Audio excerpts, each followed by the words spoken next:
Welcome back, guys. Today I'll be showing you the 3 easiest ways to make coins on EAFC. So if you're new around here and you need a team like mine, you're in the right place. Make sure to subscribe. We're giving away 9 sets of EAFC or FIFA points to 9 lucky winners. All you've got to do is sub and send proof over on Instagram and you'll be entered into the giveaway. And of course, if you do need some coins in a little bit of a quicker way, well, so if you guys are sick of losing at FIFA because your team isn't good enough or you're not good enough at the game, then right now you need to head over to skycoach.gg. Not only can they coach you in your weekend league or play your games for you, you can buy any amount of coins you want, and all of the services get 10% off right now with the code PRORECALL. Go check them out below. Make sure to click the link in the description and let's get into it. Now, of course, the first way of making coins is always going to be using the transfer market. So whether that be sniping, investing, or of course mass bidding. So you can choose any of those 3. A lot of people just stick to one. I personally snipe most of the time. I do a little bit of investing and the occasional mass bidding. Some people will do it the other way around, or they'll just do one of each, or only mass bid, for example. Now I only do sniping because I do it for the videos and I don't have a lot of time, so it's an easy way to get potentially big profits in a short amount of time. Bidding, if you spend a little bit more time on it, you can get an absolute massive return. And of course, investing, you've just got to have that little bit of extra knowledge. Now, if you were going to look at an investment, for example, if we look at what there is available, sometimes you obviously have the like of cards. If we go down here, you've got your UCL road to the knockout. So realistically, Modric, for example, was a guarantee on this one. If we go and find one of his cards here, so he's now 400k. He was about 250k a little while back. I actually had him in my team, and at that time I didn't really have many coins, so I had to sell him to go and buy new players and also have liquid coins in the club. But if I had more coins, I absolutely would have kept him, because Real Madrid are going to do well in the UCL, so it makes sense. Similarly to why Saka's card is around the million coins, because everyone believes that Arsenal is going to get through that group. He's going to continue to get upgraded, and then the card is not. Now, for sniping filters, obviously you can find them on this channel pretty much every single day, so you're always going to have some. But if you do need some basic ones, for example, really good ones are just using, for example, a position and a nation that tie in 2 or 3 players in the same league that are around the same rating and around the same price. So for example, a couple you have with Brazil in the Prem. If you just go for the Brazilian nation, we've got, first of all, Arsenal, and then you just want to go for, actually anything, I think, gold rare Arsenal.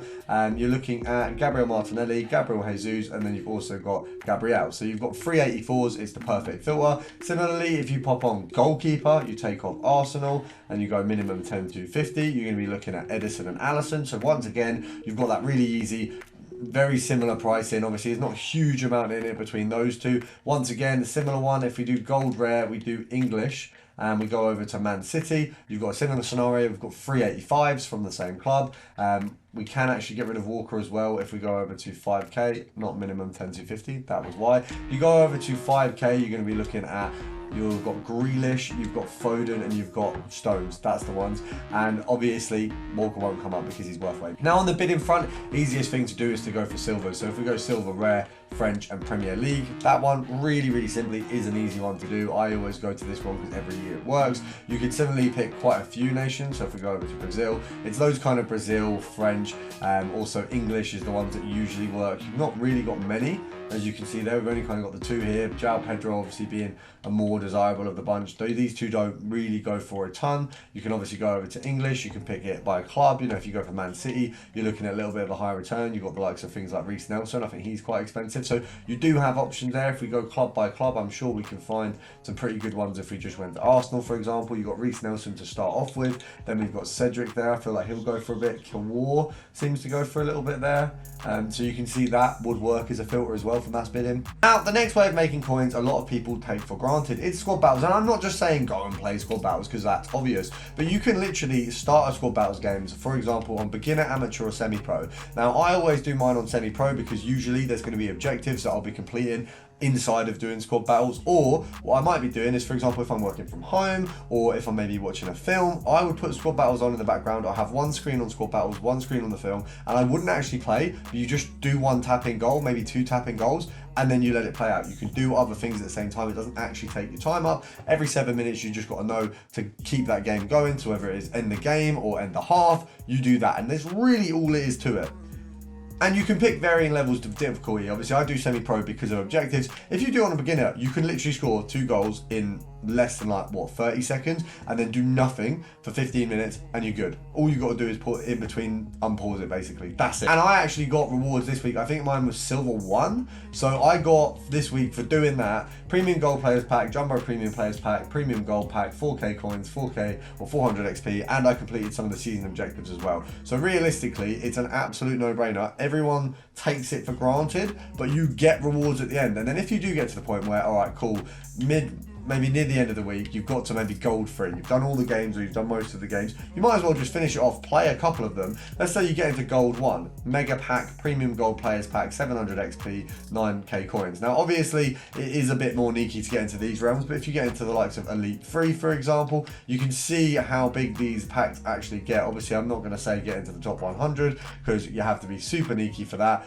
But imagine you get into Elite 2 and you've got a rare players pack, premium gold players pack, and 16k. Now, that's probably, I reckon, 60 to 70k return from that. It's all tradable, it's all coins, and of course you get coins per game, and it contributes to a load of stuff, so it just makes sense. Now, the other way you're going to make coins is by doing certain tradable SBCs, and how you're going to pick out how you do them is what the return is. So realistically, if we go into, for example, any player, right, Odegaard, I can do this Premier League SBC, I get a small prime Electrum players pack back, brilliant, it's a tradable pack, but you put in an absolute ton for it, so it's not profitable, it doesn't make sense. When you go over to the likes of the challenge SBCs, for example, UEFA marquee matchups, if you go over to marquee matchups, both of them, I mean, marquee's every single Thursday, UEFA marquee is going to be during Champions League seasons, or when there's games available. You know, when we're in a week where there's going to be a game on, you're more likely to see that. But the reality is both of these are tradable packs that you get back. You get 4 packs for marquee matchups, and then a 5th for completing it. You get 2 for UEFA marquee matchups, and then a 3rd. So you realistically get 8 packs between those 2.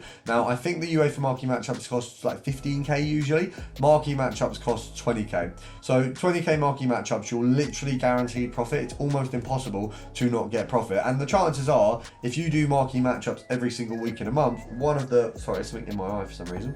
Right, my own hair has stopped attacking me, but the point was, you're going to make profit pretty much every week, and if you do it every week, in a month, I reckon 1 or 2, you're going to get good pulls. Maybe one day you get a sort of a 20k return, one week you might be getting a 100k return, and that's actually really decent for pretty much no risk. And UEFA marquee matchups, you're pretty much guaranteed to break even. You might not always make profit, but realistically, it's worth the risk. Now, the other SBCs you want to be doing that are for tradable cards is your Born Legend and your Rising Star. So if you have a look at every single icon, if you go into it here, we got the Rising Star, you get 3 common gold players back for this. Now, the reason you want to do this, if we go into silver rare, as you can see, I have a ton of silver rares. Now, unfortunately, I've used all my bronze rares and put them in these SBCs, and as you can see, we've actually managed to get some more back since I last did that. But all you want to do is put 11 players in. Now, I probably wouldn't put Prem silvers in, or if you look at someone and think, right, okay, that one looks like it's potentially going to be worth something at some stage, leave it. You've got Keylor there, I'm not going to put him in. Cook, Pfeiffer, you've got quite a few of these are Prem players, we've got to avoid them, but the rest of them, you can pretty much get away with banging them in.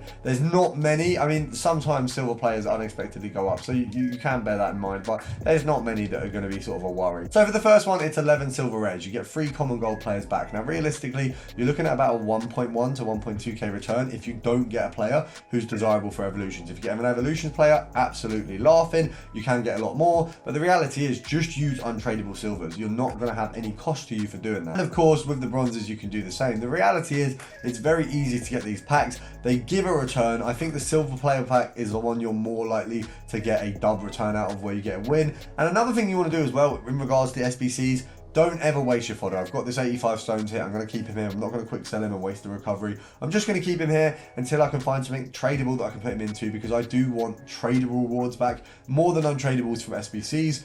And then when it comes to packs I buy off the store, it's all untradeable. Now, if you have enjoyed the video at all, make sure to drop a like down below. It's greatly appreciated. And of course, subscribe, and I'll see you guys tomorrow.